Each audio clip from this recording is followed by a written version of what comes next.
दोस्तों, जैसे हम शेयर बाजार में एनएससी और बीएससी जैसे एक्सचेंज के जरिए शेयर खरीदते हैं और बेचते हैं, वैसे ही अब सरकार मिनरल्स की ट्रेडिंग के लिए भी एक एक्सचेंज लाने की तैयारी कर रही है। जिस तरह स्टॉक एक्सचेंज पर किसी शेयर की मार्केट प्राइस पता चलती है, बायर्स और सेलर्स एक प्लेटफॉर्म पर आते हैं, उसी तरह मिनरल एक्सचेंज पर भी आयरन और बॉक्साइट, लाइमस्टोन और मैग्नीज जैसे मिनरल्स की ट्रेडिंग एक ऑर्गेनाइज्ड प्लेटफॉर्म के जरिए हो सकेगी। अब भाई सवाल ये है कि सरकार को मिनरल्स के लिए अलग एक्सचेंज बनाने की जरूरत आखिर क्यों पड़ी, और इससे माइनिंग कंपनीज और बायर्स को क्या फायदा होगा। एक्चुअली सरकार चाहती है कि मिनरल्स की कीमत ज़्यादा ट्रांसपेरेंट तरीके से तय हो, बायर्स और सेलर्स को बेहतर मार्केट एक्सेस मिले, और प्राइस डिस्कवरी या सही मार्केट प्राइस पता चल सके। अब सवाल है, ये मिनरल एक्सचेंज काम कैसे करेगा और इसकी जरूरत क्यों पड़ी। चलिए आसान भाषा में समझते हैं। सबसे पहले, मिनरल एक्सचेंज बनेगा कैसे। तो दोस्तों, सरकार के मिनिस्ट्री ऑफ माइंस ने इसके लिए रूल्स नोटिफाई कर दिए हैं, और इंडियन ब्यूरो ऑफ माइंस यानी आईबीएम को इसका नोडल एजेंसी और रेगुलेटर बनाया गया है। आईबीएम अब उन कंपनीज से एप्लीकेशन मांगेगा जो ये एक्सचेंज ऑपरेट करना चाहती है। अगर सब योजना के मुताबिक चलता है तो ये एक्सचेंज अगले फाइनेंशियल ईयर तक फंक्शनल हो सकता है। शुरुआत में इसमें कुछ मेजर मिनरल्स की ट्रेडिंग होने की संभावना है, जैसे आयरन और बॉक्साइट, लाइमस्टोन और मैंगनीज। आगे चलकर इन मिनरल्स को खरीदने और बेचने के लिए एक सेंट्रलाइज्ड इलेक्ट्रॉनिक प्लेटफॉर्म होगा। इससे फायदा क्या होगा, अब यहाँ असली बात समझिए। आज मिनरल्स की ट्रेडिंग में क्वालिटी, प्राइसिंग और कॉन्ट्रैक्ट टर्म्स को लेकर डिस्प्यूट हो सकते हैं। किस क्वालिटी का माल है, उसकी सही कीमत क्या होनी चाहिए, कॉन्ट्रैक्ट में क्या टर्म्स थी, इन चीज़ों को लेकर विवाद पैदा हो सकते हैं।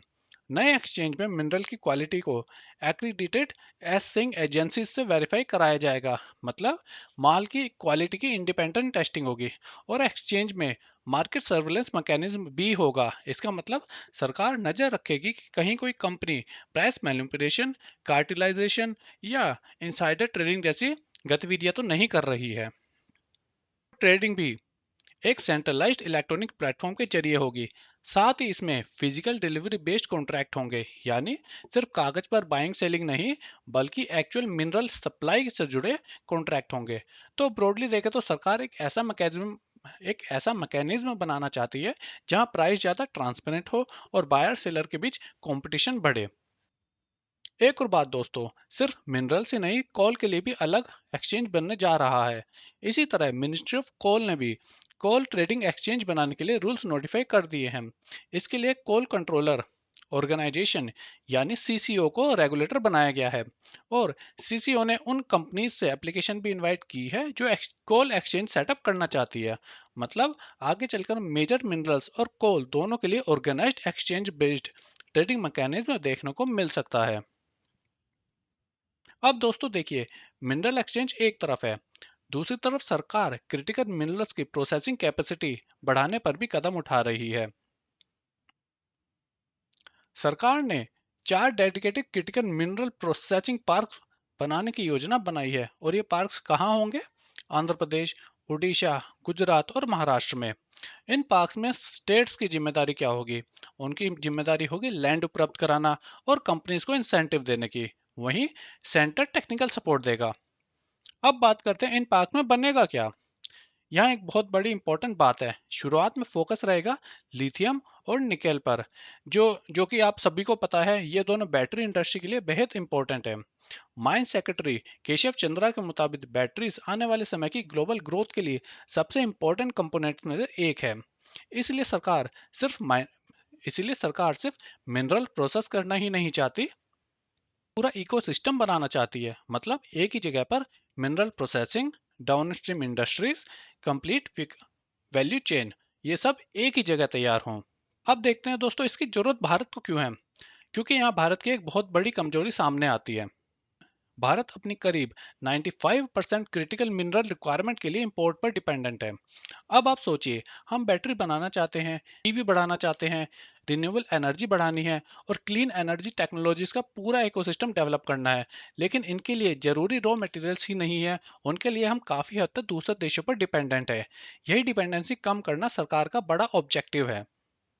और इसीलिए 2025 में नेशनल क्रिटिकल मिनरल मिशन भी आया। सरकार ने 2025 में national critical mineral mission announce किया था। इसके लिए 7 साल में करीब 34,000 का फाइनेंशियल आउटले रखा गया है। इस मिशन का फोकस है भारत के अंदर क्रिटिकल मिनरल्स की एक्सप्लोरेशन बढ़ाना और ऑफशोर लोकेशंस पर एक्सप्लोरेशन करना, क्योंकि कॉपर, लिथियम, निकेल, कोबाल्ट और रेयर अर्थ मटेरियल्स जैसे मिनरल्स क्लीन एनर्जी टेक्नोलॉजीज के लिए असेंशियल रॉ मटेरियल्स हैं। तो दोस्तों, पूरी खबर को एक साथ समझते हैं। सरकार एक तरफ मेजर मिनरल्स के लिए एक्सचेंज बनाकर उनकी ट्रेडिंग में ट्रांसपेरेंसी और बेहतर प्राइस डिस्कवरी लाना चाहती है।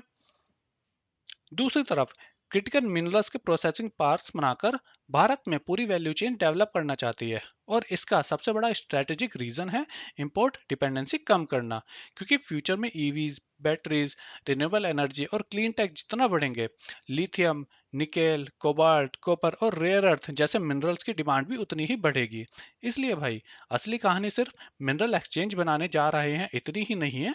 असली कहानी है भारत मिनरल्स की सिर्फ माइनिंग नहीं, बल्कि प्राइसिंग, प्रोसेसिंग और डाउनस्ट्रीम मैन्युफैक्चरिंग, पूरी वैल्यू चेन पर अपनी पकड़ मजबूत करना चाहता है।